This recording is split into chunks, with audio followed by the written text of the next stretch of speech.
Question 6 is a little bit different. We're given a rectangular tank. We're told that it is a horizontal base. Water is flowing into the tank at a constant rate, and water is coming out of the tank at a rate proportional to its depth. So it then tells us that the depth of this water is going to be x meters. Well, before we go any further, let's just start to decrypt some of the information that they've given us. Water is flowing in at a constant rate. So if we call this variable, the amount of water that's gone in, I, and the amount of water that's come out is O, what are we told?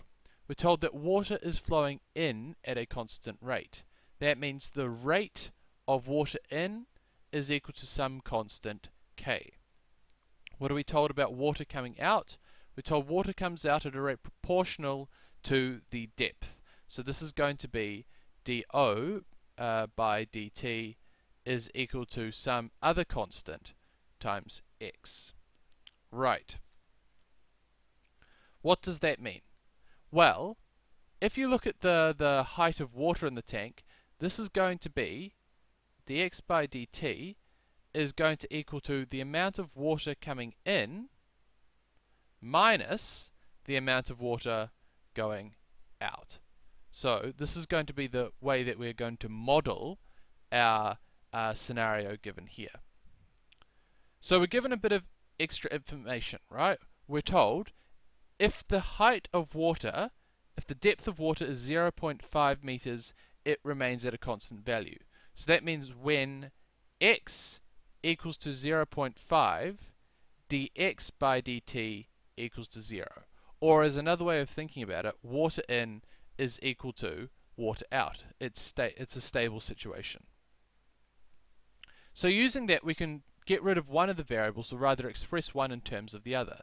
So dx dt equals to 0 is equal to k minus c, and this happens when x is equal to 0.5 or a half.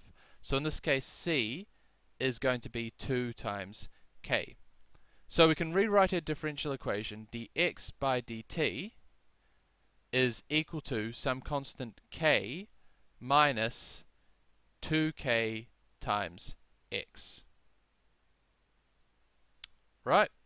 And that means that I can also rewrite this, bring minus k out the front, and I get 2x take away 1 is equal to dx by dt.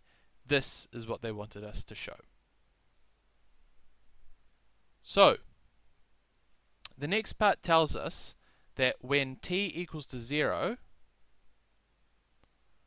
the depth of water in the tank is equal to 0.75 meters, and the height of the tank, or the depth of water in the tank, is decreasing, so negative here, at 0.01 meters per second.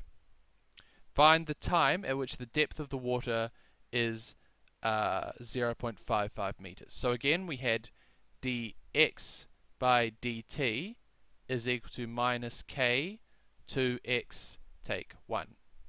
First thing we want to do is solve for this variable k, so we use some of the information we've been given. We're going to use these two first.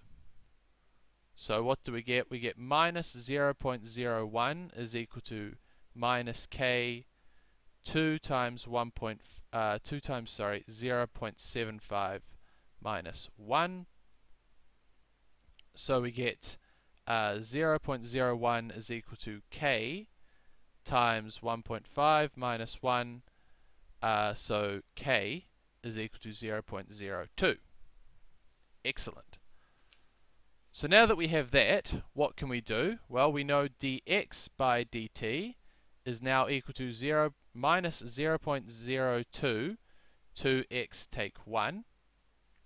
And so this is a simple separable differential equation. That is, I can say the integral of 1 over 2x take 1 dx is equal to the integral of negative 0.02 dt. And that tells me that a half ln, and I should actually have brackets here,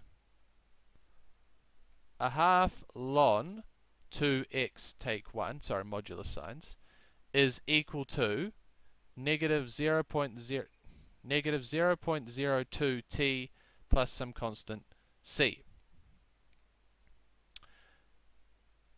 Now, what else am I told? I'm told that when t equals to 0, x is equal to 0.75.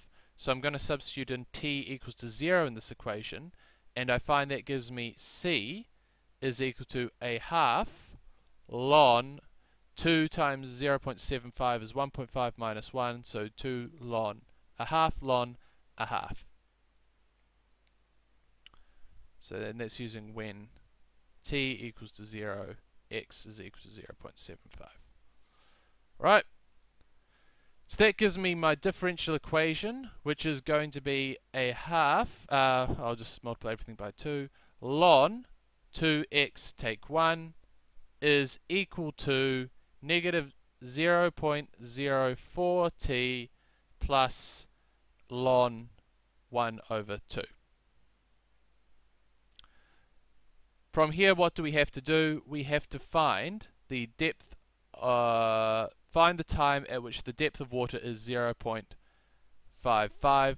So now what we're going to do is we're going to substitute x equals to 0.55 into this equation, and that actually gives us at the end of the day t is equal to 40.2 seconds. And that is it.